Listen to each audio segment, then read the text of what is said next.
കാലത്താണ് ജിതിൻ്റെ ഒരു വലിയ വഴിത്തിരിവുണ്ടാകുന്നത്. ഞാൻ അവിടെ നിന്ന് റിസൈൻ ചെയ്ത് പോകും. ബൈക്കിൽ ഇങ്ങനെ അലഞ്ഞ് നടക്കും, ഇങ്ങനെ വർക്കുകൾ തേടി നടക്കും. എറണാകുളത്ത് എന്നൊക്കെ ഓഫീസിൽ നിന്നൊക്കെ പറയും. അപ്പോൾ എവിടെയെന്നൊക്കെ ചോദിക്കുമ്പോൾ പെട്ടു. അമ്മയുടെ മാലയൊക്കെ പണയം വെച്ചിട്ട് ഓഫീസ് സ്റ്റാർട്ട് ചെയ്തു. അത് പിന്നീട് വളർന്നോ? ഗുഡ് നെസ്റ്റ് എന്നൊരു അതിനിടയിൽ ചോദിക്കാൻ പറഞ്ഞു, നമ്മുടെ പ്രണയം എന്തായി പഴയത്? ഒരെണ്ണം അത് ഒരു ക്ലോത്ത് ബ്രാൻഡാണെന്ന് എനിക്ക് മനസ്സിലായി. എൻ്റെ സ്വന്തം ബ്രാൻഡാണ്, അതായത് ജിതിൻ മോഹൻ. അപ്പോൾ JM എന്ന് പറയുന്നത് ജിതിൻ മോഹൻ എന്ന് പറയുന്ന ഒരു ബ്രാൻഡാവുകയാണ്.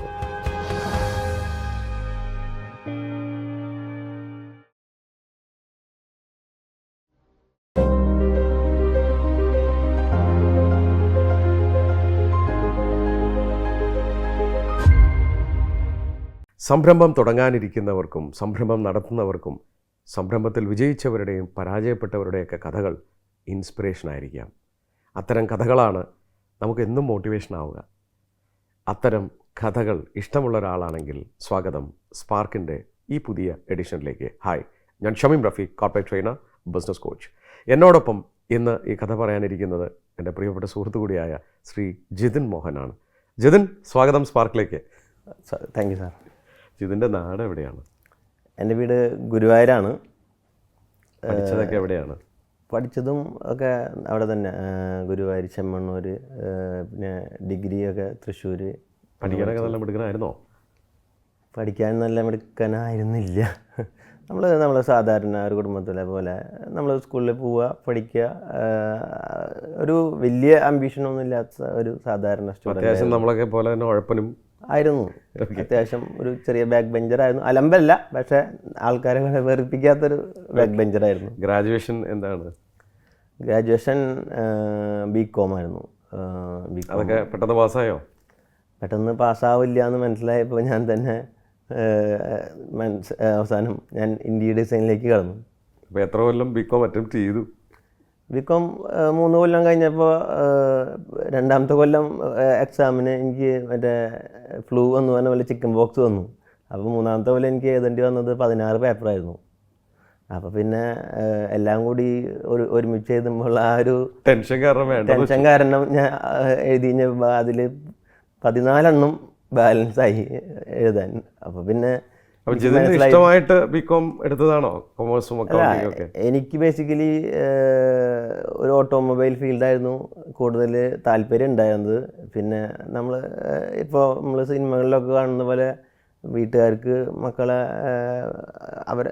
നമുക്ക് നമ്മളെ പാഷനൊന്നും തിരിച്ചറിയാൻ നമ്മൾ അന്ന് അതിൻ്റെ പിന്നാലെ പോകാനൊന്നും പറ്റുണ്ടായിരുന്നില്ല ശരിക്കും പറഞ്ഞു കഴിഞ്ഞാൽ. അപ്പോൾ അവർ ഒരു ഓട്ടോമൊബൈലൊക്കെ പഠിക്കുക എന്ന് പറഞ്ഞു കഴിഞ്ഞാൽ ഈ വർക്ക്ഷോപ്പ് പണി അങ്ങനത്തെ ഒരു ഇതാണെന്നുള്ള രീതിയിൽ നമ്മളെ അതിൽ നിന്ന് പിന്തിരിപ്പിച്ചു. നമ്മൾ 10ാം ക്ലാസ്സിൽ ഏറ്റവും കൂടുതൽ മാർക്ക് കിട്ടി എനിക്ക് കണക്കിലായിരുന്നു. അപ്പോൾ അതുകൊണ്ട് തന്നെ കണക്കിൽ മാർക്ക് കൂടുതൽ കിട്ടിയതുകൊണ്ട് തന്നെ നേരെ കൊണ്ടുപോയി കൊമേഴ്സിൽ ചേർത്തു. കൊമേഴ്സുമായിട്ട് യാതൊരു ബന്ധമില്ല. അത് ഇന്റീരിയർ എന്നാണ് താങ്കൾ പറഞ്ഞത്. എറണാകുളത്ത് വന്നു അല്ലേ? എറണാകുളത്ത്. ശരിക്കും എൻ്റെ ജീവിതം വഴിത്തിരിവാവുന്നത് അവിടെ നിന്നാണ്. ഞാൻ ഒരു പുതിയ ലോകം കാണുന്നത് എല്ലാം എറണാകുളത്ത് ഇവിടെ MG റോഡിൽ എക്സിൻ എന്ന് പറഞ്ഞിട്ട് ഒരു ഇൻസ്റ്റിറ്റ്യൂട്ട് ഉണ്ട്. അവിടേക്ക് വരാൻ എനിക്ക് അറിയുന്നുണ്ടായിരുന്നില്ല ശരിക്കും പറഞ്ഞാൽ. അപ്പോൾ എൻ്റെ ഒരു കസിനാണ്, എൻ്റെ അമ്മയുടെ ബ്രദറിൻ്റെ മകൻ സിനീഷേട്ടനാണ് എന്നെ ഇവിടെ കൊണ്ടുവന്നാക്കിയത്.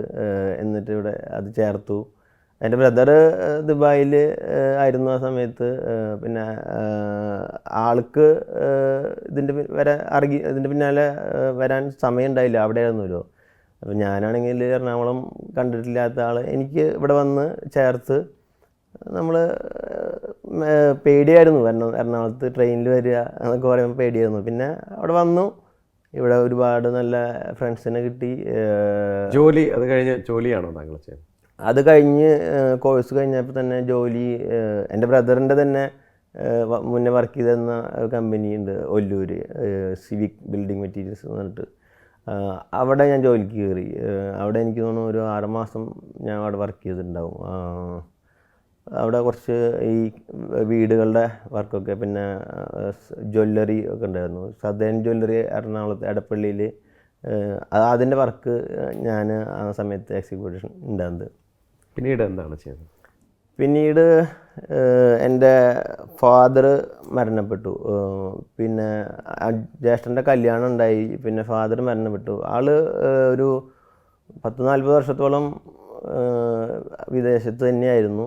ആൾക്ക് കഴുത്തിൽ ഒരു മുഴ വന്ന് പിന്നെ അത് അതിൻ്റെ ട്രീറ്റ്മെൻറ്റിനായിട്ട് നാട്ടിൽ വന്നു. ശരിക്കും ഒരു 5-6 മാസത്തിനുള്ള ട്രീറ്റ്മെൻറ്റും അതിൻ്റെ ഇടയിൽ അത് കുറച്ച് സീരിയസ് ആയി ആൾ മരണപ്പെട്ടു. പിന്നെ നമ്മൾ ഒരു സാധാരണ കുടുംബത്തിൽ എല്ലാവരും പോലെ നമ്മളാകെ പാനിക്കായി എന്ന നിലയിൽ ആകെ വീടിൻ്റെ മെയിൻ ആശ്രയം അച്ഛനായിരുന്നു. ജ്യേഷ്ഠൻ ബ്രദർ അവിടെ ദുബായിലായിരുന്നെങ്കിലും ആളൊരു ഗ്രോയിങ് സ്റ്റേജിലായിരുന്നുള്ളൂ. അപ്പോൾ പിന്നെ ഞാനും ഈ പറഞ്ഞ പോലെ നാട്ടിലധികം കളിച്ച്, ആ സമയത്ത് നാട്ടിൽ നല്ല അത്യാവശ്യം നന്നായി കളിച്ച് നടന്ന സമയമാണ്. പിന്നെ നാട്ടിൽ നിൽക്കാൻ പറ്റാതായി. അപ്പോൾ ഞാനും ബഹ്റൈനിൽ ഒരു ജോബ് ട്രൈ ചെയ്ത് ജോബിന് വേണ്ടി അവിടെ പോയി. അവിടെ ജോലിയൊക്കെ നന്നായി പോയോ? അവിടെ ഞാനൊരു പുതിയ കമ്പനി, അവർക്ക് ഓൾറെഡി കമ്പനി ഉണ്ട്. അവിടെ ഇൻറ്റീരിയറിൻ്റെ ഒരു ഡിവിഷൻ സ്റ്റാർട്ട് ചെയ്യുന്നതിന് വേണ്ടിയാണ് പോയത്. പക്ഷേ എനിക്ക് അവിടെ അധികം പണികളൊന്നും ഉണ്ടായിരുന്നില്ല. പിന്നെ എന്നാലും അവിടെയുള്ള വർക്കുകളിൽ ഞാൻ മാക്സിമം ഇൻവോൾവ് ചെയ്യാം. പിന്നെ അവിടെ പോയി ഡ്രൈവിംഗ് ലൈസൻസൊക്കെ എടുത്തു. പക്ഷേ ഞാനൊരു ബെറ്റർ ചേഞ്ച് എന്നുള്ള രീതിയിൽ അവിടെ നിന്ന് മാറാൻ ലൈസൻസൊക്കെ എടുത്ത് പ്ലാനിലായിരുന്നു. അക്കാലത്താണ് ജിതിൻ്റെ ഒരു വലിയ വഴിത്തിരിവുണ്ടാകുന്നത്. അത് നമ്മളെല്ലാ ആൾക്കാരെയും പോലെ അന്ന് ഫേസ്ബുക്ക് അത്ര ഫേമസ് ആയിട്ടില്ല. ഓർക്കുട്ടായിരുന്നു. അത് ഈ ചെറിയൊരു പ്രണയം, ഓൺലൈൻ പ്രണയം. അതെ, അത് ശരി. അത് കൊണ്ടെത്തിച്ചത് എവിടെയാണ്? അവിടെ നിന്ന് നാട്ടിലേക്ക് പോകുന്നു? അത് അവിടെ തന്നെയായിരുന്നു? ഞാൻ അവിടെ നിന്ന് റിസൈൻ ചെയ്ത് പോന്നു. പ്രണയം തിരക്കി പിടിച്ച് നാട്ടിലേക്ക് പോകുന്നു. അത് മാത്രമല്ല, പിന്നെ എൻ്റെ സുഹൃത്ത് വിജോ ലോറൻസ്, നമ്മൾ ഇന്റീരിയർ ഡിസൈനിങ് നമ്മൾ ഒരുമിച്ച് പഠിച്ചതാണ്. അപ്പോൾ പുള്ളി പറഞ്ഞു ഇവിടെ നാട്ടിൽ കമ്പനി തുടങ്ങാം. ഞങ്ങൾ അവിടെ നിന്ന് പഠിക്കുമ്പോൾ മുതലേ നല്ല ഫ്രണ്ട്സായിരുന്നു. ആ ഒരു ടീമിൽ എന്താ പറയുക, ഞങ്ങൾ ഒരു കോംബോ ആയിരുന്നു. ഒരു നല്ല ഫ്രണ്ട്ഷിപ്പ് ഉള്ള ഒരു കോംബോ ആയിരുന്നു. അങ്ങനെ ആൾ പറഞ്ഞു. പിന്നെ ഇതും കൂടി ആയപ്പോൾ 2 കാരണം കൂടി ആയപ്പോൾ വീട്ടിൽ പറയാനും ഒരു കാരണം വേണ്ടേ. അപ്പോൾ വീട്ടുകാർക്കും ആദ്യം സമ്മതിച്ചില്ല. കാരണം എല്ലാവരും പറയുന്നത് നാട്ടിൽ വന്നു കഴിഞ്ഞാൽ പെൺവീട്ടില്ല, ഗൾഫിൽ നിന്നിട്ട് കല്യാണമൊക്കെ കഴിഞ്ഞിട്ട് വന്നാൽ മതി. പക്ഷേ കല്യാണം കഴിഞ്ഞിട്ട് പിന്നെ നാട്ടിൽ വരാൻ പറ്റില്ല എന്ന് എനിക്ക് നന്നായിട്ട് അറിയാം. കാരണം എന്തായാലും ബാധ്യതകളായി, പ്രശ്നങ്ങളായി, പിന്നെ കല്യാണമായി, കുട്ടികളായി, വീട്. നാട്ടിൽ വന്നിട്ട് കല്യാണം നടന്നോ? അല്ല, ഞാൻ നാട്ടിൽ വന്നിട്ട് പിന്നെ ഓഫീസ് നമ്മൾ ജോലിക്ക് കയറി. ആദ്യം തന്നെ കമ്പനി സ്റ്റാർട്ട് ചെയ്തില്ല, കുറച്ച് ജോലിക്ക് കയറി. പിന്നെ അതിൻ്റെ നാട്ടിൽ കൊച്ചിയിലാണ് ജോലിക്ക് കയറി. പിന്നെ കുറച്ച് നാൾ ഫ്രീലാൻസായിട്ട് ഒക്കെ നടന്നു, കുറച്ച് അലഞ്ഞ് നടന്നു. പക്ഷേ ശരിക്കും സ്ട്രഗ്ലിംഗ് ആയിരുന്നു. കാരണം വീട്ടുകാരുടെ പ്രഷർ, അതായത് ഇവിടെ നാട്ടിൽ നിന്ന് കഴിഞ്ഞിട്ട് എന്താവാനാ, അല്ലെങ്കിൽ ഒരു കല്യാണം. എനിക്ക് അപ്പോഴേക്കും ഏകദേശം 28 വയസ്സ് ഒക്കെ ആയിട്ടുണ്ട്. അപ്പോൾ കല്യാണത്തിൻ്റെ സമയമായി തുടങ്ങി. പിന്നെ ജോലി ആയിട്ട് നിൽക്കുക. അപ്പോൾ അവർക്കും ടെൻഷൻ ഉണ്ടാവില്ല എന്തായാലും. അപ്പോൾ പ്രഷറുണ്ട്. അപ്പോൾ അങ്ങനെ നടന്നു. അവസാനം 2011 ഞങ്ങൾ ഒരു ഓഫീസ് കിട്ടു ചാലക്കുടിയിൽ. അതായത് വിജോയും താങ്കളും? ഞാനും വിജോയും. എന്താണ് അതിന് പേരിട്ടത്? Wood nest. അങ്ങനെ വുഡ് നെസ്റ്റ് എവിടെയാണത് തുടങ്ങുന്നത്? ചാലക്കുടിയിലാണ് നമ്മൾ തുടങ്ങിയത്. അത് എന്തായിരുന്നു വുഡ് നെസ്റ്റ്? ആക്ച്വലി ഞങ്ങളിങ്ങനെ ഒരുപാട് ബൈക്കിൽ ഇങ്ങനെ അലഞ്ഞ് നടക്കും, ഇങ്ങനെ വർക്കുകൾ തേടി നടക്കും. അപ്പോൾ ഇൻറ്റീരിയേഴ്സ് ആണോ? എന്താണ് ഇൻറ്റീരിയേഴ്സ്? അന്ന് വുഡ് നെസ്റ്റ് ഇൻറ്റീരിയേഴ്സ് ആയിരുന്നു. അപ്പം നമ്മൾ വർക്കിന് വേണ്ടിയിട്ട് ബൈക്കിലൊക്കെ ഞങ്ങൾ ഇങ്ങനെ 2 പേരും കൂടിയിട്ട് വർക്ക് നടക്കുന്ന സൈറ്റുകളുണ്ടല്ലോ, അവിടെ കയറി വർക്ക് ചോദിക്കും. അപ്പോൾ അവർ പറയും, നമ്മൾ 2 ചെറിയ പിള്ളേരാണ്, ബൈക്കിലൊക്കെയാണ് വരുന്നത്. അപ്പോൾ അവർ ചോദിക്കും, നിങ്ങൾ എന്താ ചെയ്യുന്നത്? അപ്പോൾ നമ്മൾ പറയും എറണാകുളത്ത് എന്നൊക്കെ ഓഫീസിൽ നിന്നൊക്കെ പറയും. പക്ഷേ അപ്പോൾ എവിടെയെന്നൊക്കെ ചോദിക്കുമ്പോൾ ഒരു കാർഡ് അടിച്ചിട്ടുണ്ടായിരുന്നു ഞങ്ങൾ. അപ്പോൾ നമുക്കൊരു ഓഫീസില്ലാത്തതിൻ്റെ ഭയങ്കര ഒരു കുറവുണ്ടായിരുന്നു. പിന്നെ ചാലക്കുടിയിൽ ഞങ്ങൾ ഇതുപോലെ ഒരു വീടിന് വേണ്ടി വന്നു കഴിഞ്ഞപ്പോൾ ആ വീട്ടിലത്തെ ആൾ പറഞ്ഞു, ഇന്ന ചാലക്കുടിയിലത്തെ ഒരു കമ്പനിയാണ് ഇതിൻ്റെ കൺസ്ട്രക്ഷൻ ചെയ്യുന്നത്, അവരുടെ അടുത്ത് പോയി ചോദിക്കുക, അപ്പോൾ നിങ്ങൾക്ക് അതിൻ്റെ ഡീറ്റെയിൽസ് അറിയാമെന്ന് പറഞ്ഞു. അപ്പോൾ ഞങ്ങൾ നേരെ അവിടെ പോയി ചോദിച്ചപ്പോൾ അവർ ചോദിച്ചു നിങ്ങളുടെ ഓഫീസ് എവിടെയാണെന്ന് ചോദിച്ചു. അവിടെ നിന്നും ചോദിച്ചു എവിടെയാണ് നിങ്ങളുടെ ഓഫീസ് എന്നുള്ളത്. അപ്പോൾ വീണ്ടും കൺഫ്യൂഷനായി. കാരണം നമ്മളിനി ഓഫീസില്ലാതെ പോയിട്ട് കാര്യമില്ല, കാരണം ഓഫീസ് എന്തെങ്കിലും വിടണം. അപ്പോൾ അങ്ങനെ ഞങ്ങൾ താഴെ വന്ന് ബൈക്കിൽ ഇങ്ങനെ ഇരുന്ന് ഇങ്ങനെ വർത്തമാനം പറഞ്ഞ് ഇരുന്ന് ആ ബിൽഡിങ്ങിലേക്ക് നോക്കിയിട്ട് ഇങ്ങനെ അതിനെക്കുറിച്ച് ഡിസ്കസ് ചെയ്ത് ഇരിക്കുമ്പോഴാണ് അതിൻ്റെ താഴെ ഒരു ബോർഡ് കാണുന്നത്, റൂം ഫോർ റെൻറ്റ്. അപ്പോൾ തന്നെ ആ നമ്പറിൽ വിളിച്ചു. അപ്പോൾ അതിൻ്റെ തൊട്ട് താഴെയായിരുന്നു അതിൻ്റെ ബിൽഡിംഗ് ഓണറുടെ കട. അപ്പോൾ ആളായിട്ട് സംസാരിച്ചു. അന്ന് 5000 രൂപയാണ് ആ ഓഫീസിൻ്റെ വാടക. എനിക്ക് ഒരു 150 സ്ക്വയർ ഫീറ്റ് അടുത്ത് വരുന്ന ചെറിയൊരു ഓഫീസ്. അപ്പോൾ പിന്നെ ഈ പറഞ്ഞ പോലെ വീട്ടിൽ സംസാരിച്ചു. കയ്യിൽ എടുക്കാൻ കാശൊന്നുമില്ല, ഓഫീസ് തുടങ്ങുന്നുണ്ടെങ്കിലും. പിന്നെ അത് ഹെൽപ്പ് ചെയ്തോ അങ്ങനെ ഒരു ഓഫീസൊക്കെ ആയി? ഇപ്പോൾ വീട്ടിൽ അമ്മയുടെ അടുത്ത് പറഞ്ഞ് ഈ പറഞ്ഞ പോലെ അമ്മയുടെ മാലയൊക്കെ പണയം വെച്ച്, അത് പിന്നെ എല്ലാ മക്കൾക്കും എല്ലാ അമ്മമാരുടെയും യോഗമാണല്ലോ, അത് അമ്മയുടെ മാലയൊക്കെ പണയം വെച്ചിട്ട് ഓഫീസ് സ്റ്റാർട്ട് ചെയ്തു. ഓഫീസിൽ സ്റ്റാഫുകൾ ഒരുപാട് ഒന്നും ഉണ്ടായിരുന്നില്ല, ഞങ്ങൾ 2 പേര് മാത്രമേ ഉണ്ടായിരുന്നുള്ളൂ. അത് പിന്നീട് വളർന്നല്ലോ. അത് വുഡ് നെസ്റ്റ് എന്നൊരു വലിയ ബ്രാൻഡാണ് കേരളത്തിൽ. അന്ന് നിങ്ങൾ ബൈക്കിലാണ് പോയെന്ന് പറഞ്ഞല്ലേ? ബൈക്കിൽ നിന്നുള്ള പരിണാമം പിന്നെ എന്തായി? ബൈക്കിൽ പോയിരുന്നു. പിന്നെ എൻ്റെ കല്യാണത്തിൻ്റെ സമയത്ത് ഞാൻ ഒരു ആക്സെൻ്റ് കാർ വാങ്ങിച്ചു. അത് കല്യാണം വയ്ക്കാൻ വേണ്ടിയിട്ട് വാങ്ങിച്ചതാണ്. പിന്നെ അത് കഴിഞ്ഞ് കഴിഞ്ഞപ്പോൾ ഒരു സ്വിഫ്റ്റ് കാർ വാങ്ങിച്ചു. ഒരു ഡീസൽ വണ്ടി വേണമായിരുന്നു യാത്ര ചെയ്യാൻ. എനിക്ക് ഒന്നാമത് ട്രാവൽ ചെയ്യാൻ ഭയങ്കര താല്പര്യം, ഡ്രൈവ് ചെയ്യാൻ ഭയങ്കര ഇഷ്ടമാണ്. അപ്പോൾ ഒരു സ്വിഫ്റ്റ് കാർ വാങ്ങിച്ചു. അപ്പോൾ ആ സ്വിഫ്റ്റ് കാർ ശരിക്കും ഞങ്ങളെ ബിസിനസ്സിൽ നല്ല രീതിയിൽ സ്വാധീനിച്ചിട്ടുണ്ട്. കാരണം ഞങ്ങൾ കേരളത്തിൽ എവിടെ വർക്ക് ചെയ്യാനും എവിടേക്കും പോവാം. അപ്പോൾ പിന്നെ ഏത് വണ്ടിയിലേക്ക് പോയി? അടുത്തത് ഞാൻ പോയത് ഒരു പുതിയ ക്രെറ്റ, 2 പേരും പുതിയ ക്രെറ്റ എടുത്തു. പിന്നീട് BMW 5 സീരീസ്. ഒതുങ്ങിയോ? ഇല്ല, അത് പിന്നെ നമുക്ക് പിന്നെ ജീപ്പ് കോമ്പസ്, പിന്നെ BMW X3. നിങ്ങളെ ബൈക്കിൽ ഓടിച്ച് നടന്ന ആൾ ഇപ്പോൾ അവിടം വരെ എത്തി എന്നുള്ളതാണ് സത്യം അല്ലേ? അതെ. അങ്ങനെ വുഡ് നെസ്റ്റ് അതിൻ്റെ വളർച്ചയ്ക്ക് ആ ഒരു പാൻഡമിക് കാലത്ത് അതിന് വലിയ സ്വാധീനം ഉണ്ടായിരുന്നു. എന്തായിരുന്നു അത്? പാൻഡമിക് ടൈമിൽ ഏതൊരു സംരംഭകൻ്റെ പോലും ഞങ്ങളും ഒരുപാട് ടെൻഷനിലായിപ്പോയി ശരിക്കും പറഞ്ഞു കഴിഞ്ഞാൽ, എന്ത് ചെയ്യും എന്നുള്ളത്. ആ സമയത്താണല്ലോ സാറിൻ്റെ പോലെ ആൾക്കാർ നമ്മളെ എല്ലാം വിളിച്ച് നമ്മളൊരു ഓൺലൈൻ മീറ്റിങ്ങുകൾ കൂടുന്നു, നമ്മളെ എല്ലാം മോട്ടിവേറ്റ് ചെയ്യുന്നു. ശരിക്കും പാൻഡമിക് നമ്മുടെ ലൈഫിനെ മാറ്റി വളർത്തി എന്ന് വേണം ശരിക്കും പറഞ്ഞാൽ. എനിക്ക് ഓർമ്മയുണ്ടെങ്കിൽ താങ്കളുടെ വീട് പണിയൊക്കെ നടക്കുന്ന സമയമാണോ? സമയം അല്ലേ? വീട് പണി കഴിഞ്ഞു. ഞാൻ ബിസിനസ് തുടങ്ങിയിട്ട് 10 വർഷത്തോളം ഞാൻ ചാലക്കുടിയിൽ താമസിച്ചിരുന്ന ഒറ്റയ്ക്കാണ്. കല്യാണം കഴിഞ്ഞിട്ട് പോലും ഞാൻ ആഴ്ചയിൽ ഒരു പ്രാവശ്യമോ മാസത്തിൽ 2-3 പ്രാവശ്യമൊക്കെ ഞാൻ വീട്ടിൽ നിൽക്കാറുള്ളൂ. ഞാൻ ആകെ കൂടിയിട്ട് ഒരു 40 ദിവസത്തോളം വീട്ടിൽ നിന്നത് ഈ പാൻഡമിക്കിൻ്റെ ടൈമിലാണ്. ആ സമയത്ത് വീട് പണി കഴിഞ്ഞു, പുതിയ വീട്ടിൽ താമസാക്കി. അപ്പോൾ അതൊക്കെ അതിനുള്ള പണമൊക്കെ സംബന്ധിച്ച് വെച്ചിട്ടുണ്ടായിരുന്നോ? നമ്മളെ നാട്ടിലൊരു ബിസിനസ് തുടങ്ങി ഒരു സമ്പാദ്യം ഒന്നൊക്കെ ആവാൻ ഒരുപാട് ബുദ്ധിമുട്ടാണല്ലോ. എന്തായാലും നമ്മളെല്ലാം ബിസിനസ്സിലേക്ക് തന്നെ ഇറക്കേണ്ടി വരും, കാരണം നമ്മളൊന്നും ഇല്ലാതെ സ്റ്റാർട്ട് ചെയ്തതല്ലേ. അപ്പോൾ കുറച്ച് പൈസ ലോൺ എടുത്തു, പിന്നെ വൈഫിൻ്റെ കുറച്ച് ഗോൾഡൊക്കെ ഉണ്ടായിരുന്ന എല്ലാം കൊടുത്തൊരു നല്ലൊരു വീട് പണിതു. ശരിക്കും ആ വീട് ഞങ്ങൾ കുറച്ച് ഫേസ്ബുക്കിലൊക്കെ നല്ലോണം ആക്റ്റീവായിരുന്നു, നമ്മുടെ പേജും എല്ലാം. അപ്പോൾ ആ വീട് നമ്മൾ ഫോട്ടോഷൂട്ട് ചെയ്തിരുന്നു. ഫസ്റ്റത്തെ ലോക്ക്ഡൗണ് കഴിഞ്ഞിട്ട് നമ്മൾ ഫോട്ടോഷൂട്ട് ചെയ്തിരുന്നു. അപ്പോൾ അത്യാവശ്യം നല്ലൊരു ഭംഗിയുള്ള, അത്യാവശ്യം പച്ചപ്പും ഒക്കെ ആയിട്ട് അത്യാവശ്യം നന്നായി ചെയ്തൊരു വീടാണ് അത് നല്ല രീതിയിൽ നമ്മൾ തന്നെ മാർക്കറ്റ് ചെയ്തു. ആ സമയത്ത് ഞാൻ സോഷ്യൽ മീഡിയയിൽ ഒന്നുകൂടി കുറച്ച് ട്രെയിനിങ്ങുകൾ ഞാൻ ചെയ്തിരുന്നു. ഫേസ്ബുക്ക്, ഗൂഗിൾ ആഡ്സിൻ്റെ ഒക്കെ. എൻ്റെ ഒരു ഫ്രണ്ട് രാകേഷ്, ആൾ വഴി ഗൂഗിൾ ആഡ്സ് ഞാൻ പഠിച്ചു. അപ്പോൾ ആളെൻ്റെ ഫ്രണ്ട് എന്ന് പറഞ്ഞാൽ ഇതിൽ ചേർന്നതിന് ശേഷമാണ് ഫ്രണ്ട് ആയതിട്ട്. കാരണം 2000 രൂപയുടെ ഒരു കോഴ്സായിരുന്നു ഗൂഗിൾ ആഡ്സ് പഠിക്കാമെന്ന് പറഞ്ഞിട്ട് കണ്ടപ്പോൾ അന്ന് നമുക്ക് എന്തായാലും വേറെ ഒരു പരിപാടിയും ഇല്ല. അപ്പോൾ ഗൂഗിൾ ആഡ്സ് ഒന്ന് പഠിക്കാം. അങ്ങനെ കയറി പഠിച്ചതാണ്. അപ്പോൾ ശരിക്കും പറഞ്ഞാൽ ജിതിൻ കാലത്തൊരു സോഷ്യൽ മീഡിയ ശരിക്കും ഒരു ഡിജിറ്റൽ മാർക്കറ്റിംഗ് എക്സ്പേർട്ട് ആയി എന്നുള്ളതാണ്. കാരണം എൻ്റെ കേസ് സ്റ്റഡിയിൽ പോലും ഞാൻ നിങ്ങളുടെ വുഡ്നെസ്സിൻ്റെയും ജിതിൻ്റെ കഥ പറയുമായിരുന്നു.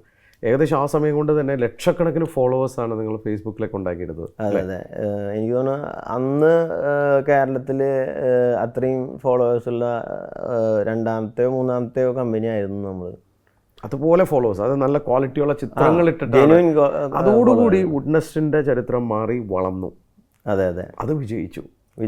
100 സ്ക്വയർ ഫീറ്റിൽ തുടങ്ങിയ ആ സ്ഥാപനം ഇന്ന് എവിടെ എത്തി നിൽക്കുന്നു? ഇന്ന് നമുക്ക് ഒരു 6000 സ്ക്വയർ ഫീറ്റിന് മേലെ ഓഫീസുണ്ട്, ഒരു 15,000 സ്ക്വയർ ഫീറ്റിൻ്റെ അടുത്ത് ഫാക്ടറി ഉണ്ട്. എത്ര തൊഴിലാളികളുണ്ടെന്ന്? തൊഴിലാളികൾ നോക്കുകയാണെങ്കിൽ ഒരുപാടുണ്ട്. പിന്നെ ഓഫീസ് സ്റ്റാഫ് തന്നെ ഏകദേശം ഒരു 130 എബവ് ഉണ്ട്. Very good. എത്ര പ്രോജക്റ്റുകൾ നിങ്ങൾ ചെയ്തിട്ടുണ്ടോ?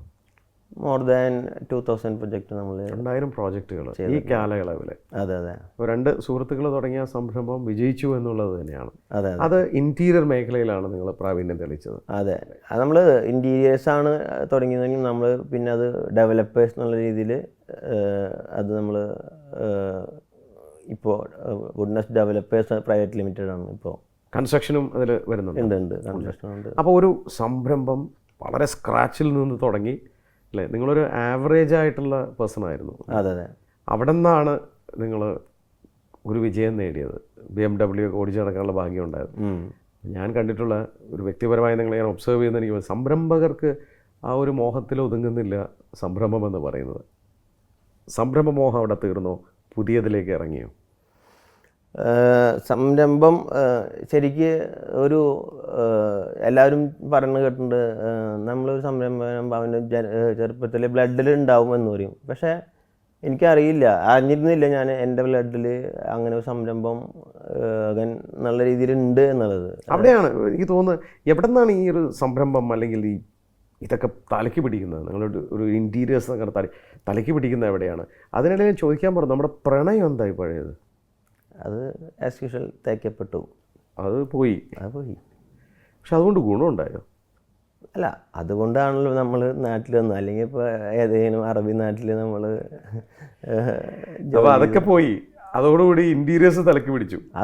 അത് പോയി കഴിഞ്ഞിട്ട് പിന്നെ നമ്മൾ ഇതിൻ്റെ പിന്നാലെ പിന്നെ നമുക്ക് അതിനെക്കുറിച്ച് ആലോചിക്കാനുള്ള സമയം കിട്ടിയില്ല. Very good. അപ്പോൾ വേറെ എന്ത് വെഞ്ചറാണ്? ഒരു എൻ്റെ ബിസിനസ്സിലെ ഒരു 10-12 കൊല്ലം ഞാൻ ഈ ഒരു ഷമീം സാർ പറഞ്ഞു എന്നെ പഠിപ്പിച്ച കാര്യങ്ങളുണ്ട്. നിങ്ങളൊരു ബിസിനസ് തുടങ്ങിയിട്ട് കുറേ സംഭവങ്ങൾ തുടങ്ങിയിട്ട് എല്ലാം കൂടി കോളാക്കരുത്, അല്ലെങ്കിൽ ഉള്ള ബിസിനസ് നല്ല രീതിയിലാവണം. അപ്പോൾ ഒരു 12 വർഷം ഞാൻ വുഡ്നെസ്റ്റിൽ എൻ്റെ പിന്നിൽ തന്നെയായിരുന്നു. പിന്നെ ഇപ്പോൾ എന്ന് പറഞ്ഞാൽ അത് ഒരു ബ്രാൻഡായി മാറി.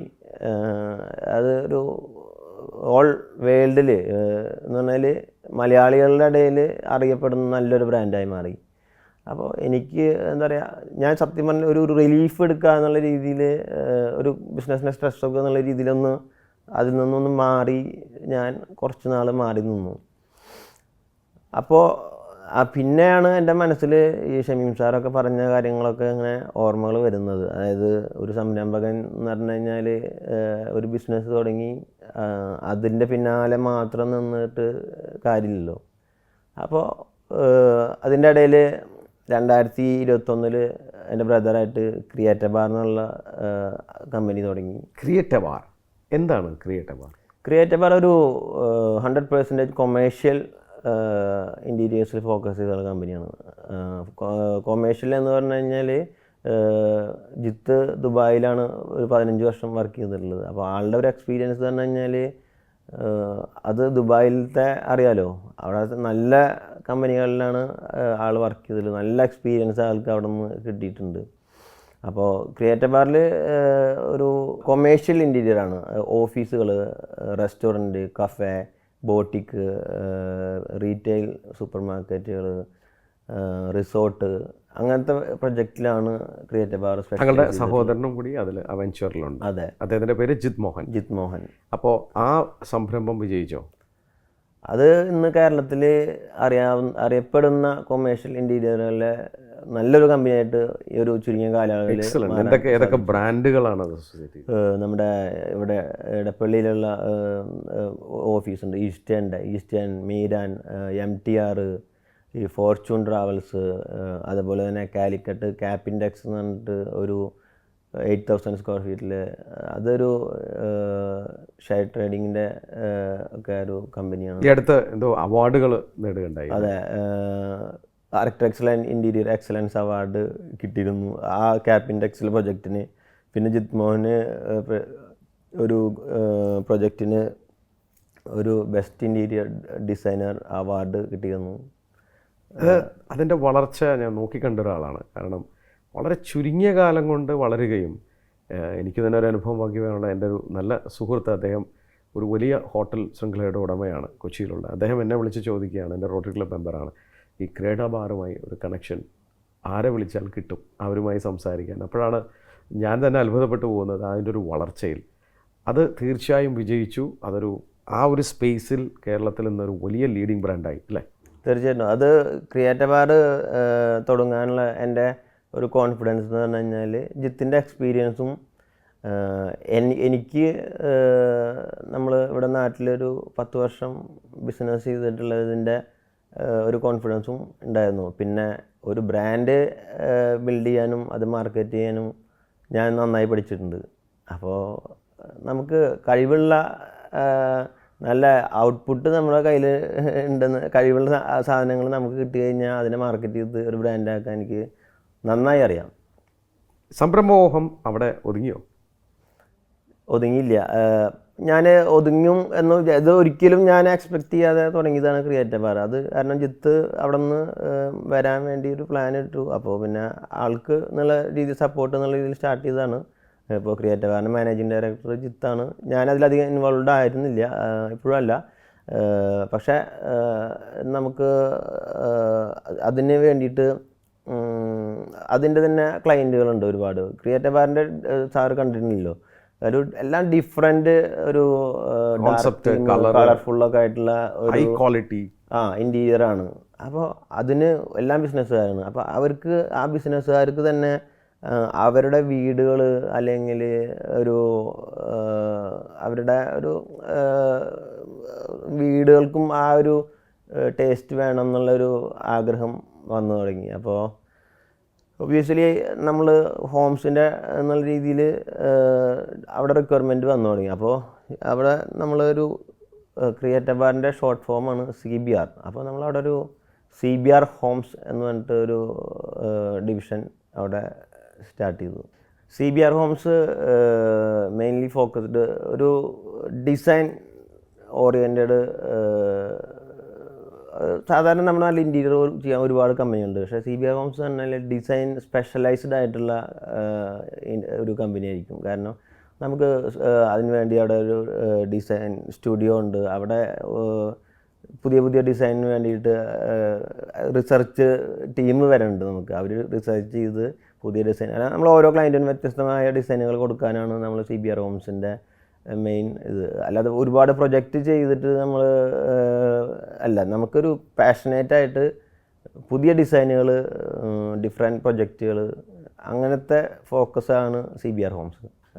ഇതിൽ നമ്മൾ പല ക്രിയേറ്റീവ് ബാറിൻ്റെ ഒരു ഡിവിഷനാണല്ലോ. അപ്പോൾ അതിൽ വരുന്ന ബിസിനസ്സുകാരാണ്. ബിസിനസ്സുകാർക്ക് എന്ന് പറഞ്ഞു കഴിഞ്ഞാൽ അവർ ഹോട്ടലുകൾ അങ്ങനെ പല സ്ഥലത്തും ട്രാവൽ ചെയ്യുന്ന ആൾക്കാർ. അപ്പോൾ അവർക്ക് അവരുടെ പ്രൊജക്റ്റുകളിലും ആ ഒരു വ്യത്യസ്തത കൊണ്ടുവരാൻ അവർ ആഗ്രഹിക്കുന്ന അങ്ങനത്തെ ആൾക്കാർക്ക് നമ്മൾ ഏറ്റവും ഡിഫറെൻ്റ് ആയിട്ടുള്ള ഡിസൈൻ നമ്മൾ ഒരു റിസർച്ച് ടീമിനെ വെച്ചിട്ട് റിസർച്ച് ചെയ്ത് ഡെവലപ്പ് ചെയ്ത് ഓരോ പ്രൊജക്റ്റും വ്യത്യസ്തമായിട്ട് നമ്മൾ ചെയ്ത് കൊടുക്കുക എന്നുള്ളതാണ് മെയിൻ CBR ഹോംസിൻ്റെ ഒരു ഫോക്കസ്. Very good. അത് എത്ര നാളായി ഇപ്പോൾ? അത് ഒരു നിയർലി 6 months ആവുന്നുള്ളൂ. ഈ 6 monthsനുള്ളിൽ എന്തെങ്കിലും ഒരു മൈൽ സ്റ്റോൺ ഉണ്ടായോ? തീർച്ചയായിട്ടും. അത് 6 months ഏകദേശം 25 പ്രൊജക്റ്റ് നമ്മൾ ഓൾറെഡി. നിങ്ങളൊരു മാർക്കറ്റിങ്ങിലൊരു ഗുരുവാണ് അല്ലേ? ഈ ഡിജിറ്റൽ മാർക്കറ്റിംഗ് കൊണ്ട് നിങ്ങൾക്ക് ആളെ കൊണ്ടുവരാൻ നിങ്ങൾക്ക് അറിയാം. ഡിജിറ്റൽ മാർക്കറ്റിംഗ് ചെയ്താൽ മാത്രം പോരാ. കാരണം അതിന് വേണ്ട സ്റ്റഫ് ഉണ്ടാകണം. ഇപ്പോൾ ക്രിയേറ്റർ ബാറിൻ്റെ ആ ഒരു ഡിസൈൻ സ്കില്ല് അവിടുന്ന് ആ പ്രൊഡക്റ്റുകളും പ്രൊജക്റ്റ് ആ ക്വാളിറ്റി പ്രൊജക്റ്റുകളും വന്നതുകൊണ്ടാണ് നമുക്ക് പ്രസന്റ് ചെയ്തുകൊണ്ടാണ് പ്രസന്റ് ചെയ്യാൻ ഇംപ്രഷൻ ഉണ്ടാക്കാൻ പറ്റും. ഇപ്പം നമ്മുടെ കയ്യിലുള്ള എന്തെങ്കിലും ഒരു സാധനം എടുത്തിട്ട് ഡിജിറ്റൽ മാർക്കറ്റ് ചെയ്ത് കഴിഞ്ഞാൽ നമുക്ക് ബ്രാൻഡ് ആവില്ല. ബ്രാൻഡ് എന്ന് പറയുമ്പോൾ നമ്മളൊരു ബ്രാൻഡിന് വേണ്ടി ആ ബ്രാൻഡ് ഐഡൻറ്റിറ്റി കീപ്പ് ചെയ്യണം. അതിനുവേണ്ടി നമുക്ക് അവിടെ ഒരു ബ്രാൻഡിങ് ടീം തന്നെ ഉണ്ട് ക്രിയേറ്റീവ് ബാറിൽ.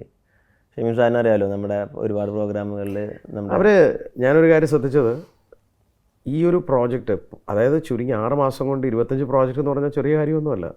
കേരളത്തിൽ ഇത്ര ടഫായിട്ടുള്ള മാർക്കറ്റിൽ അവിടെ ഒരു ചെറിയ ചോദ്യത്തിന് പ്രസക്തിയുണ്ട്.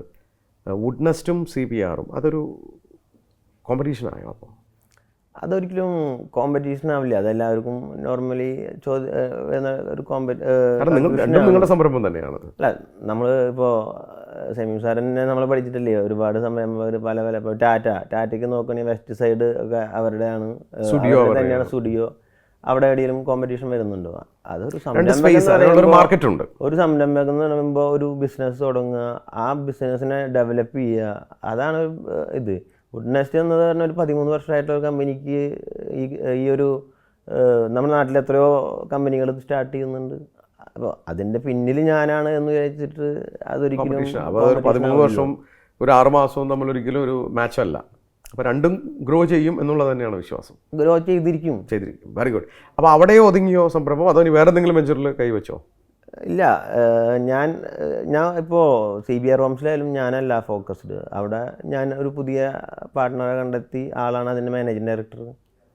ഒരു സംരംഭകൻ എന്ന് പറഞ്ഞു കഴിഞ്ഞാൽ ഒരു സ്ഥലത്തിരുന്ന് പണിയെടുക്കേണ്ട ആളല്ലല്ലോ. അപ്പോൾ എൻ്റെ ഇപ്പോൾ ഫോക്കസ് എന്ന് പറഞ്ഞു കഴിഞ്ഞാൽ പുതിയ സംരംഭങ്ങൾ, പുതിയ ആൾക്കാർ വഴി നമ്മൾ പുതിയ സംരംഭങ്ങൾ. ഇപ്പോൾ ഞങ്ങൾ എൻ്റെ ചാലക്കുടിയിൽ ഞാനവിടെ ഈ ഫ്രീ ആയി എന്ന് പറഞ്ഞില്ലേ, ആ സമയത്ത് കുറച്ച് ഫ്രണ്ട്സിനൊക്കെ ഞാൻ ക്രിയേറ്റ് ചെയ്തു.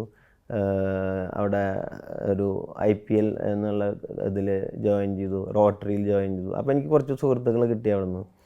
അപ്പോൾ അവരിന്ന് ഞാൻ അതിലത്തെ ഞാനടക്കം ഒരു 9 പേരായിട്ട് ഒരു ഡെക്കാലാൻഡ് വെഞ്ചേഴ്സ് പ്രൈവറ്റ് ലിമിറ്റഡ് എന്നുള്ള രീതിയിൽ ഒരു റിയൽ എസ്റ്റേറ്റ് ടൂറിസം ഫോക്കസ് ചെയ്തിട്ടുള്ളൊരു കമ്പനി നമ്മൾ സ്റ്റാർട്ട് ചെയ്തിട്ടുണ്ട്. എന്താണ് അവരുടെ പ്രോജക്റ്റ്? അതിൽ ശരിക്കും പറഞ്ഞു കഴിഞ്ഞാൽ നമ്മൾ ചാലക്കുടി പുഴയുടെ അടുത്ത് ഒരു റിസോർട്ട് ആണ് വരുന്നുണ്ട്. പിന്നെ ഒരുപാട് പ്രൊജക്റ്റുകൾ നമ്മൾ പൈപ്പ് ലൈനിലുണ്ട്. നമുക്ക് റിയൽ എസ്റ്റേറ്റ് മേഖലയിൽ ടൂറിസം അല്ലെങ്കിൽ റിയൽ എസ്റ്റേറ്റിൽ നമ്മൾ ഇപ്പോൾ വില്ല പ്രൊജക്റ്റുകൾ അങ്ങനത്തെ, അങ്ങനെ ഒരു കൂട്ടായിട്ട് നിന്നാൽ ഇപ്പം നമ്മളൊരാൾ ഒരു പൈസ ഇൻവെസ്റ്റ് ചെയ്തിട്ട് ഒരു വലിയ പ്രൊജക്റ്റ് ചെയ്യാൻ ചിലപ്പോൾ പറ്റില്ല. പക്ഷേ 9 പേര് എന്ന് പറഞ്ഞു കഴിഞ്ഞാൽ അല്ലെങ്കിൽ 10 പേര് എന്നുള്ള രീതിയിൽ വരുമ്പോൾ ഡെക്കാലാൻഡ് എന്നുള്ള പേര് തന്നെ 10 എന്നുള്ളതിൽ നിന്നാണ് ഇതിട്ടുള്ളത്. അതിൽ 9 പേര് ഞങ്ങളും 10ാമത് ദൈവം, ഗോഡ്. അങ്ങനെയാണ് അതാണ് ഡെക്കാലാൻഡ്. Very good. ഡെക്കാലാൻഡ് ഉണ്ടോ അതോ വേറെ എന്തെങ്കിലും പ്രോജക്റ്റ് തുടങ്ങിയോ? അത് കഴിഞ്ഞിട്ട് നമ്മളിപ്പോൾ പ്രോ വർക്ക് എന്ന് പറഞ്ഞിട്ട് ഒരു മോഡുലാർ സൊല്യൂഷൻ ആയിട്ടുള്ള കമ്പനിയുണ്ട്. അത് കഴിഞ്ഞാൽ ഇപ്പോൾ ഇൻറ്റീരിയർ ചെയ്യുന്ന കമ്പനികളുണ്ട്. അപ്പോൾ ഇൻറ്റീരിയർ ചെയ്യുന്ന സംരംഭങ്ങൾ ഞങ്ങൾ കുറച്ച് ഫ്രണ്ട്സുകളുണ്ട്. അപ്പോൾ ഞങ്ങൾ ഓരോരുത്തരും ഞങ്ങളൊരു ഫാക്ടറി ഇടാൻ പ്ലാൻ ചെയ്തു. അപ്പോൾ ഞങ്ങളൊരു ഫാക്ടറി ഇടുന്ന പറയുമ്പോൾ അതിന് വരുന്ന ഒരു എക്സ്പെൻസ് ഹ്യൂജ് എക്സ്പെൻസാണ്. അപ്പോൾ നമ്മളെന്താ ചെയ്തതെന്ന് കഴിഞ്ഞാൽ അതേ ഫീൽഡായിട്ട് നമ്മൾ കുറച്ച് സുഹൃത്തുക്കളുണ്ട്. അതിൽ ഒരാൾക്ക് ഹാർഡ്വെയർ ഷോപ്പാണ്, ഒരാൾ വുഡ് ഇൻഡസ്ട്രിയിൽ ബിസിനസ് ഉണ്ട്, ഒരാൾ കൺസ്ട്രക്ഷൻ ഉണ്ട്. പിന്നെ ഓൾറെഡി നമ്മുടെ ക്രിയേറ്റീവ് ബാർ CBR ഹോംസ്, പിന്നെ ഞാനും, പിന്നെ എൻ്റെ ഒരു ഫ്രണ്ട് ഉണ്ട്. അപ്പോൾ ആ ആൾക്കാരായിട്ട് ഒരു ബിസിനസ് സ്റ്റാർട്ട് ചെയ്തു. അപ്പോൾ അവർക്കും ഈ ഫാക്ടറി യൂസ് ചെയ്യാം, ഞങ്ങൾക്കും ഈ ഫാക്ടറി യൂസ് ചെയ്യാം. അപ്പോൾ അവർക്കും ഒരു എന്താ പറയുക പുതിയ സംരംഭം. അപ്പോൾ നമ്മൾ അതൊരു പ്രൈവറ്റ് ലിമിറ്റഡ് ഒരു കമ്പനിയായി സ്റ്റാർട്ട് ചെയ്ത് ഇപ്പോൾ അതിൻ്റെ പ്രൊജക്റ്റ് ഒരു സംരംഭം നടത്തി അത് വിജയിപ്പിച്ചതിന് ശേഷമാണ് ഓരോ ഇതിലും വെഞ്ചർ ചെയ്തിട്ടുള്ളത്. അതുകൊണ്ട് തീർച്ചയായും അതൊരു വലിയ കാര്യം തന്നെയാണ്. ജിതിൻ ഇതുകൊണ്ട് എന്താണ് ഉദ്ദേശിക്കുന്നത് എന്നുള്ളതാണ് അടുത്ത പ്രസക്തമായ ചോദ്യം. അതിനിടയിൽ ഞാൻ നിങ്ങളുടെ ഷർട്ട് ശ്രദ്ധിക്കുന്നുണ്ടായിരുന്നു, 2 ലോഗോ. എന്താ ഇത്? ഒരെണ്ണം അത് ഒരു ക്ലോത്ത് ബ്രാൻഡാണെന്ന് എനിക്ക് മനസ്സിലായി. ഇത് ശരി, ലോകത്തെ വളരെ പ്രശസ്തമായ ബ്രാൻഡാണ്. ഇത് എനിക്ക് മനസ്സിലായി. ഇതെന്താണ്? ഇത് എൻ്റെ സ്വന്തം ബ്രാൻഡാണ്. അതായത് ജിതിൻ മോഹൻ. ഓ, JM ആണത്. അതെ, അതൊരു ട്രേഡ് മാർക്ക് രജിസ്റ്റേർഡ് ആണ്. അതെ. അത് ശരി. അപ്പോൾ JM എന്ന് പറയുന്നത് ജിതിൻ മോഹൻ എന്ന് പറയുന്ന ആളൊരു ബ്രാൻഡ് ആവുകയാണ് അവിടെ. ഇത്തരം സംരംഭങ്ങൾ വിജയിപ്പിച്ച് ഇതിലൂടെ എന്താണ് താങ്കൾ ഉദ്ദേശിക്കുന്നത്? ഞാൻ ഒരു ഓഫീസ് പുതിയത് സ്റ്റാർട്ട് ചെയ്തിട്ടുണ്ട്. ആ ഓഫീസ് എന്ന് പറഞ്ഞു കഴിഞ്ഞാൽ അവിടെ ഒരു ക്യാബിൻ, MD ക്യാബിൻ, പിന്നെ ഒരു റിസപ്ഷൻ, പിന്നെ ഒരു 10 പേർക്ക് ഇരിക്കാവുന്ന രീതിയിലുള്ള ഒരു വലിയ മീറ്റിംഗ് റൂമും. ആ ഒരു ഓഫീസിന് ഒരു പേര് വേണം. അപ്പോൾ അതിനൊരു ലൈസൻസ് വേണം. അപ്പോൾ ഞാൻ അതിന് ഇട്ടുള്ള പേര് എന്ന് പറയുന്നത് JM പരമർശ എന്നാണ്. പരമർശ എന്ന് പറഞ്ഞു കഴിഞ്ഞാൽ ഈ പേര് പല ആൾക്കാർക്കും ഭയങ്കര കൺഫ്യൂഷൻ ആക്കുന്നുണ്ട്. എന്താണ് സംഭവം എന്ന് മനസ്സിലാവാണ്ട്. കാരണം അങ്ങനെ ഒരു വേർഡ് ആരും കേട്ടിട്ടില്ല ശരിക്കും പറഞ്ഞു കഴിഞ്ഞാൽ. പരമർശയാണോ പരാമർശം എന്നുള്ളതാണോ? ശരിക്കും പരമർശ എന്ന് പറഞ്ഞു കഴിഞ്ഞാൽ സാൻസ്ക്രിറ്റ് വേർഡാണ്. കൺസൾട്ടിങ് എന്നാണ് അതിൻ്റെ, അങ്ങനെ ഒരു വാക്കുണ്ട്. കൺസൾട്ടിങ് എന്നുള്ളതിൻ്റെ സാൻസ്ക്രിറ്റ് വേർഡാണ് പരമർശ. അപ്പോൾ ഞാനാദ്യം ജിതിൻ മോഹൻ എന്നുള്ളതിൻ്റെ JM-ഉം പിന്നെ കൺസൾട്ടിങ് എന്നുള്ള രീതിയിൽ പല മറ്റേ ഭാഷകളിലും ഒക്കെ ഞാൻ പേരുകൾ നോക്കി. ഇപ്പോൾ സ്പാനിഷ് ഇതൊക്കെ നോക്കി. പക്ഷേ എങ്ങനെയായാലും അത് കൺസൾട്ടിംഗ് എന്ന് വരുന്നുണ്ട്. പക്ഷേ അതങ്ങനെ ഡയറക്റ്റ് കൺസൾട്ടിംഗ് എന്ന് വരും ചെയ്യരുത്, എന്നാൽ പേരിനൊരു വ്യത്യസ്തത വേണം. അങ്ങനെ ഇതായിട്ട് പ്ലാൻ ചെയ്തത്. അപ്പോഴാണ് ഞാനങ്ങനെ ഒരു ഇതിലേക്ക് എത്തിയത്. അപ്പോൾ എല്ലാ ബിസിനസ്സിനും നമ്മൾ ബിസിനസ്സുകൾ എത്ര കൂടുന്തോറും അതിലേക്കുള്ള നമ്മൾ ഡയറക്റ്റ് എത്തിയില്ലെങ്കിലും അതിൻ്റെ മെയിൻ അക്കൗണ്ട്സിൽ നമ്മുടെ ഫോക്കസ് എന്തായാലും ഉണ്ടാവണം. അപ്പോൾ ഞാനവിടെ വൈഫിനെയും നമ്മുടെ ഒരു ഓഡിറ്റിംഗ് ലെവലിൽ നമ്മളവിടെ ഒരു സ്റ്റാഫിനെ ഉണ്ട്, ഒരു 1-2 സ്റ്റാഫ് ഉണ്ട്. അപ്പോൾ ഈ എല്ലാ കമ്പനികളും പുതിയ കമ്പനികൾ സ്റ്റാർട്ട് ചെയ്യുന്നതാണെങ്കിൽ ആദ്യം തന്നെ നമ്മൾ അവിടെ നിന്ന് തന്നെ എല്ലാം സെറ്റ് ചെയ്ത് കൊടുക്കും. ബ്രാൻഡ് ആദ്യം ഡെവലപ്പ് ചെയ്യുന്നത് പണി ആദ്യം ഞാൻ തന്നെയാണ് എടുക്കുക. കാരണം അതിൽ എല്ലാവരും ബിസിനസ് ചെയ്യുന്ന ആൾക്കാരാണ്. എല്ലാവർക്കും പേഴ്സണലി അതിൻ്റെ പിന്നിൽ ഓടാൻ ചിലപ്പോൾ ടൈമില്ല. അപ്പോൾ നമ്മൾ അതെല്ലാം തുടങ്ങി അതിൻ്റെ റെൻറ്റും കാര്യങ്ങളൊക്കെ എഗ്രിമെൻറ്റും കാര്യങ്ങളൊക്കെ സെറ്റാക്കി, കമ്പനിയുടെ ഫോർമേഷൻ മുതൽ നമ്മളെല്ലാം സെറ്റാക്കി, അക്കൗണ്ട്സും കാര്യങ്ങളൊക്കെ സെറ്റാക്കി അത് അവിടെ നിന്ന് സെറ്റാക്കും. പിന്നെ നമ്മൾ അതിലേക്ക് പുതിയ ആൾക്കാരെ കണ്ടെത്തി അത്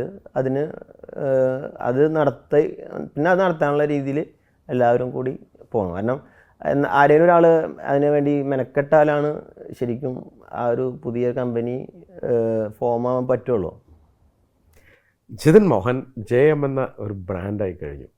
വളരെ എളിയ തുടക്കം, സ്ട്രഗിൾ ചെയ്തിട്ടുണ്ട്. പഠനത്തിലായാലും ജോലിയായാലും ഒരു സംരംഭം തുടങ്ങിയപ്പോൾ പോലും, പക്ഷേ അത് കഠിനാധ്വാനത്തോടെ പാർട്ട്നേഴ്സിൻ്റെ സഹായത്തോടു കൂടി തന്നെ അത് വിജയിപ്പിച്ചൊരു വ്യക്തിയാണ്. ആ വിജയത്തിൽ ഊന്നിയുകൊണ്ട് അതിൽ നിന്ന് കിട്ടിയ പാഠം ഉൾക്കൊണ്ടുകൊണ്ടാണ് താങ്കൾ ബാക്കിയുള്ള എല്ലാ വെഞ്ചേഴ്സിലേയും കടന്നിരിക്കുന്നത്. ഇന്ന് JM ഒരു ബ്രാൻഡാണ്. ഇത് തുടങ്ങിയ എല്ലാ വെഞ്ചറും വിജയിപ്പിക്കാനാവും എന്ന പൂർണ്ണ വിശ്വാസമുണ്ട്. തീർച്ചയായിട്ടും ഉണ്ട്.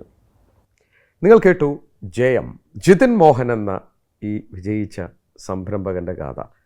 വളരെ എളിയ തുടക്കമാണ്. എന്നെപ്പോലെയും നിങ്ങളെപ്പോലെയും സമൂഹത്തിലെ പലരെപ്പോലെയും വളരെ ആവറേജായിരുന്നു പഠനത്തിൽ. പഠനമൊന്നുമല്ല അദ്ദേഹത്തെ രക്ഷപ്പെടുത്തിയതെന്ന് എനിക്ക് തോന്നുന്നു. എന്ന് വെച്ച് പഠിക്കാതിരുന്നിട്ട് കാര്യമില്ല. എവിടെയോ കണ്ടെത്തിയൊരു പാഷൻ ഇൻറ്റീരിയേഴ്സിനോട്, ആ പാഷൻ അതൊരു പ്രണയമായി. അത് വളരെയധികം ഫോക്കസോടുകൂടി ചെയ്തതോടുകൂടി അദ്ദേഹത്തിൻ്റെ ഒരു സുഹൃത്ത് ശ്രീ വിജയുമായി ഒരു സംരംഭം പടുത്തുയർത്തുന്നു. വുഡ് നെസ്റ്റ് ഇന്ന് കേരളത്തിൽ അറിയപ്പെടുന്ന ഒരു സ്ഥാപനമായി മാറി. അത് വിജയിപ്പിച്ചതിന് ശേഷം ശ്രദ്ധിക്കുക, നമ്മൾ പല സംരംഭം തുടങ്ങുമ്പോഴല്ല വിജയിക്കുന്നത്. ഒരു സംരംഭം വിജയിപ്പിച്ച് വേറെ സംരംഭങ്ങളിലേക്ക് ഇറങ്ങുമ്പോഴാണ്.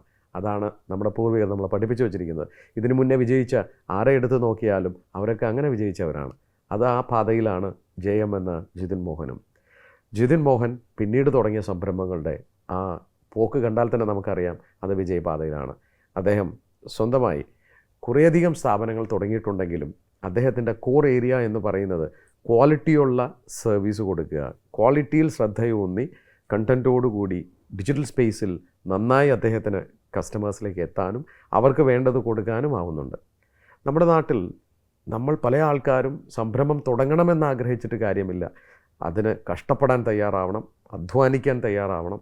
അതിലൂടെ വിജയം നേടി എളിമയോടുകൂടി മറ്റുള്ളവർക്ക് തൊഴിൽ സാധ്യതകൾ ഉണ്ടാവുന്ന തൊഴിൽശാലകൾ ഉണ്ടാക്കാൻ പഠിക്കണം.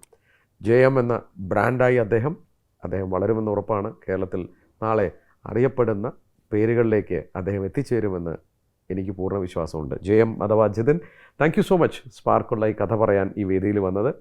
എൻ്റെ വ്യക്തിപരമായ പേരിലും സ്പാർക്കിൻ്റെ എൻ്റെ പാർട്ട്നേഴ്സും ടീം മെമ്പേഴ്സും എല്ലാ പ്രേക്ഷകരുടെ പേരിലും എല്ലാ ആശംസകളും താങ്കൾക്കും താങ്കളുടെ എല്ലാ സംരംഭങ്ങൾക്കും. Thank you.